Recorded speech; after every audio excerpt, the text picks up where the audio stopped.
Okay, so I'm going to play this video, and this is of a teacher that was injured inside the school, and he is now speaking out.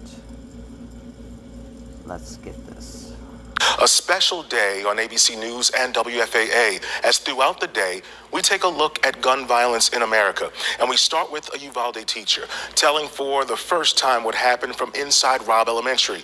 That day, 19 students and 2 teachers lost their lives. Here's Amy Robach. I said, if I die, don't let it be in vain. I would like to see the tears just by one person. I haven't seen tears from parents. I haven't seen tears from teachers. I haven't seen tears. I have seen people try to cry, but I haven't seen tears. Just saying. This morning, Arnulfo Reyes, the 4th grade teacher in room 111 at Robb Elementary School, telling his story for the first time as he recovers in the hospital from 2 gunshot wounds hit during the And he's wearing a Uvalde Strong shirt. Does that remind anybody of anything? Like a Vegas Strong or a Garlic Festival Strong or a, it's everybody strong. You know, every time there's a shooting, it's, they're always promoting that they're strong. And the one thing I want to point out in this video is that people need to put themselves in these people's shoes and actually think critically and say, now if I was in their shoes, what would I do? And I think that if you do that, it wouldn't be what you would do. All these parents that come on the day of, the day after, and they present themselves and showing pictures of their dead child, and not able to cry and go to the news media. Would you do that if your child died?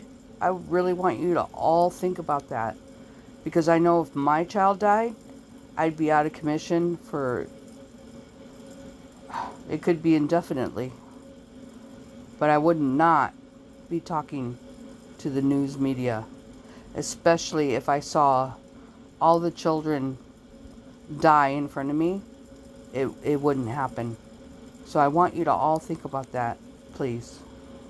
horrific massacre that took 19 students and 2 teachers' lives. It was our typical morning, and we ate breakfast together. It was going to be a good day because it was going to be our day of awards. And some kids in my class said that having gotten an award, all year, we're going to get an award that day. Reyes says the children were enjoying the end of the year celebration, and while some students went home after the ceremony, 11 from his class stayed behind. They were watching a movie when all of a sudden 11. He watched 11 children die, and he can't shed a tear. I want you guys to really think about that. He cannot shed a tear. He acts like he's crying, but I don't see any tears. And I would not be talking to any of the media at this point. I'd be devastated. I'd be distraught. I'd be devastated. I would be done. gunfire rang out.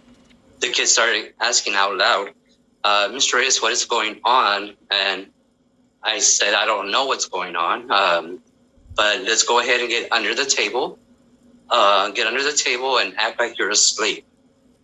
As they were doing that, and I was gathering them under the table and told them to act like they were going to sleep, is about the time when I turned around and saw him standing there. The gunman entering classroom. So, you being responsible for all these kids, you're going to tell them to climb underneath a table that will not protect them, and pretend that they are asleep. So you're setting them up to die.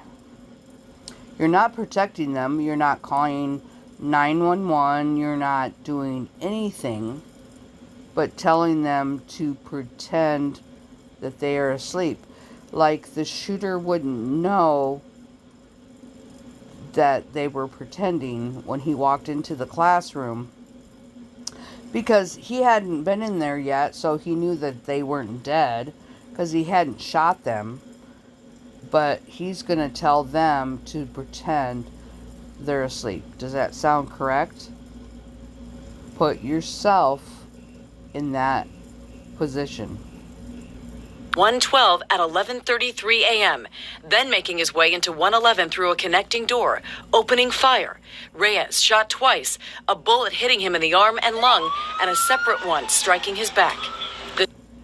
Again, so he had 2 bullet wounds.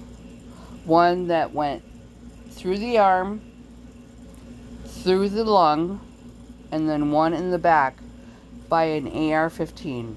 Do you think this guy would be up and running and speaking and happy to talk about this after 11 children had passed away in his classroom that he saw?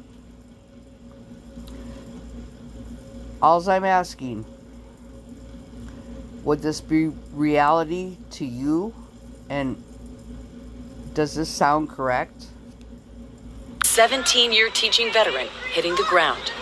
I told my kids to act like they're asleep, so I'm going to act like I'm asleep also. And I prayed and prayed. So he's going to act like he's asleep also. So what? Did he lay on top of the desk and get in a fetal position and pretend that he was asleep? So when the shooter came in, he would think that, oh, I've already been here, so I have to move on? Come on, people. I'm done playing this video. I love you all. And I just want you to wake the hell up. God bless you. Have a good day.